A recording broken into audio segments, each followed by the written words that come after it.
Hello， 你好，欢迎回到静香的频道。静香做这个视频呢，目标观众是那些在加拿大不怎么会理财的人。看过这个视频呢，就可以让你对加拿大的一些比较常见的政府提供的理财产品有一定的认识。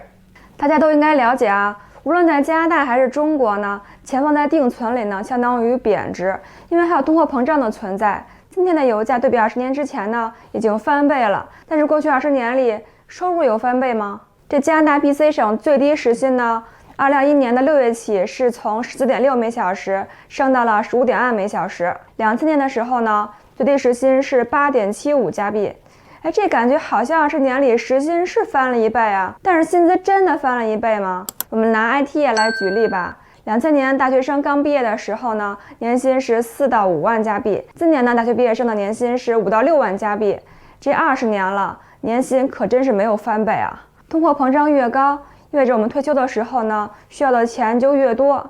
你的钱只有投资，增长率才可能跑得过通货膨胀。那么大家也都了解，加拿大是高税收的国家。那么在投资的时候呢，如何合理的避税呢？是每个在加拿大生活的人呢都必须了解的信息。举个例子啊，看一下税收有多可怕。1加币投资翻倍20次，免税的状态下是104万8576元。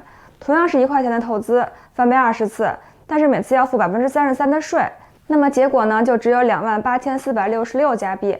所以今天呢，我跟大家重点讨论一下加拿大可以避税和延税的账户。CRA 呢，就是加拿大的税局给加拿大人提供了4种避税账户 ：TFSA 免税账户、RSP 注册退休储蓄计划、RESP 注册教育储蓄计划、LP 受保的收入补偿计划或者退休养老计划。这4个账户呢，我们都要好好的利用起来。RESP 账户呢，通俗的说，就是家长给孩子存钱上大学的费用。可能加拿大是唯一一个鼓励父母给孩子存钱上大学的国家了。这个账户呢，需要你每个月往这个账户存一定额度的钱，政府会补贴你额外的20%的福利。比如你每年给这个账户存入2500加币，政府会给你补贴500加币。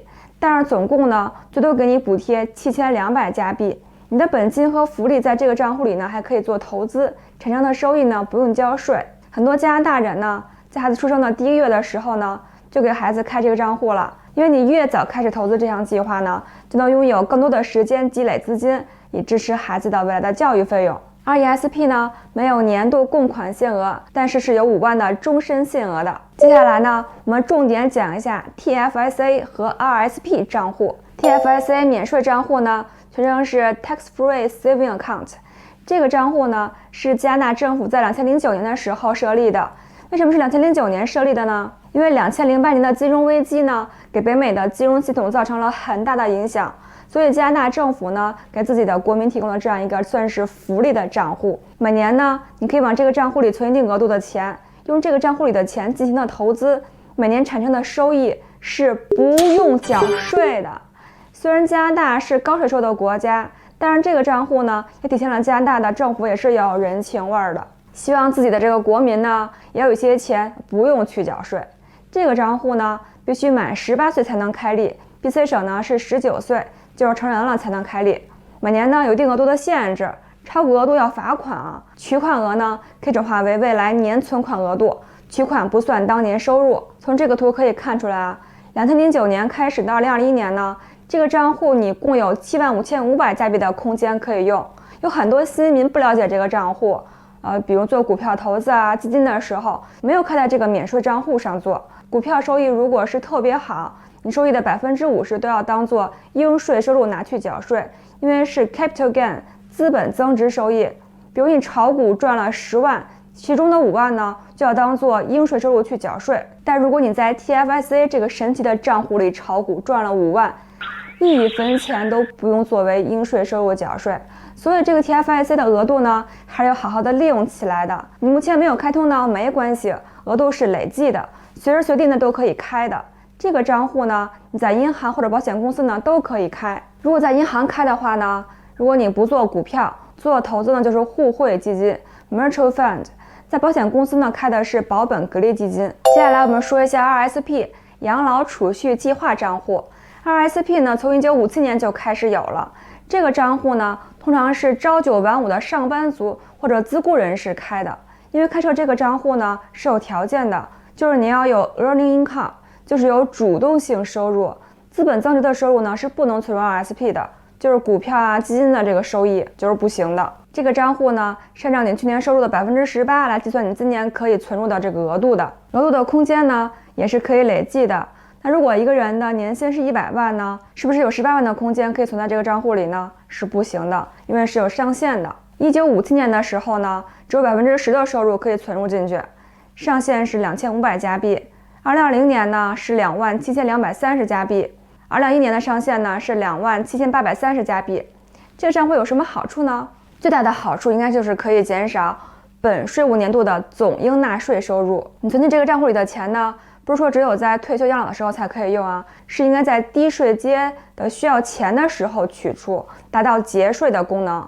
比如我去年收入如果是10万，今年收入12万，去年收入的10万乘以18%等于18000，这18000呢就是我今年的 RSP 的空间，所以我今年呢就可以在 RSP 账户里存入18000，这样就减少了我今年缴税的额度，也就是只有102000的收入需要缴税，也就是税表里的23600这行 Net Income。你孩子的牛奶金呢，托儿补助，所以这些福利看到的收入呢，不是看 Gross Income， 而是看 T1 表上的这个 Net Income。所以利用 RSP 账户啊，不仅你可以少缴税，净收入下降，你政府的各项福利呢，也可以多拿一些。RSP 呢，还有一些额外的福利，年轻人存了几年的 RSP， 要结婚了买房了，政府允许你一次性从这个账户取出35000加币免息，而且不算作当年的收入，可以作为买第一套房的首付。第二套房就不行了啊，而且15年之内呢没有任何的利息，但15年内呢必须还回去，如果不还，第16年就算你的收入了。RSP 呢还有一个额外福利是 Lifelong Learning Plan， 就比如你想去读个硕士，但是没有钱交学费，你可以从 RSP 里呢取出钱交学费，而且是免息的，但是15年内呢也必须还回去。在加拿大呢，咱能避税就避税，避不了税就延吧，延不了再缴税吧。那么听到这儿，你是不是有点晕了？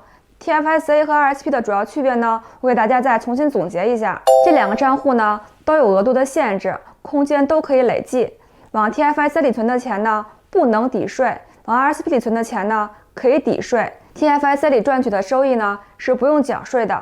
RSP 当你退休养老或者是想休产假，想把钱取出来一部分，取多少都要报税。所以 RSP 一定是要在低税阶的时候取出。TFSA 账户弹性更高， TFSA 取钱呢没有限制，但如果你把钱取出来呢，当年就不要再把这个钱存进去了。比如你取出了5万加币，建议你在第2年1月1日之后呢再存回去，因为你明年的额度呢会变成你取出的这5万加币加上政府给你的新的额度。RSP 呢却缺少弹性，如果你的目的不是首次购房或者是读书，取出来的时候呢就算作那年的收入了，而且在你拿到钱之前呢，政府呢会扣留一部分，扣留多少呢是取决于你拿出来多少，如果超过15000，政府会先扣留30%。年底的税金是以个人所得税最高的税阶来计算的，不仅你实际拿的钱少了很多，而且 RSP 这个空间呢从此就消失了。举个例子啊，如果老李年薪10万，今年呢急需用钱，从 RSP 账户里拿出了2万加币的额度，那么今年就会以12万的应税收入计税，那么这2万呢就很有可能会把它推向一个更高的税阶，节税的效果就不复存在了。而且 RSP 呢持有人如果100年了，里边的所有收益呢都会直接变成受益人的当年的收入，如果当年收益是22万以上，那么基本一半的钱都会变成税金。以上信息呢希望可以让你对加拿大的延税避税账户有一定的了解。投资呢是我们一生都值得学习的课题，让我们一起在投资的道路上慢慢摸索吧。未来呢有更新的投资信息我也会跟你分享的。好啦，这就是我本期要跟大家分享的内容啦。还有最重要的一点，别忘了帮我点赞、订阅、打开通知小铃铛哦。欢迎关注我的原创文章微信订阅号，这是我最新刚开始做的小红书。如果你想咨询移民，我也在跟一家具有加拿大本地持牌移民顾问的公司合作。我合作的这家移民公司呢，近期正式与国内一家在各省有多家分支的知名律所合作了。之前曾有我们公司为温哥华看不见摸不着的顾虑的客人，这样可以更放心了。你与我们的持牌顾问咨询后，如有意向签约，是直接去律所和负责人签约哦，让您签约时信任感满满。我们的持牌移民顾问呢，会给你提供最适合你留学移民的靠谱方案。岁月静好，环看静香，生活明朗，万物可爱。我愿与你分享北美移民生活心得和实用信息。总有一天，让我们相聚于北美大陆，我在这里等你。我们下期见啦！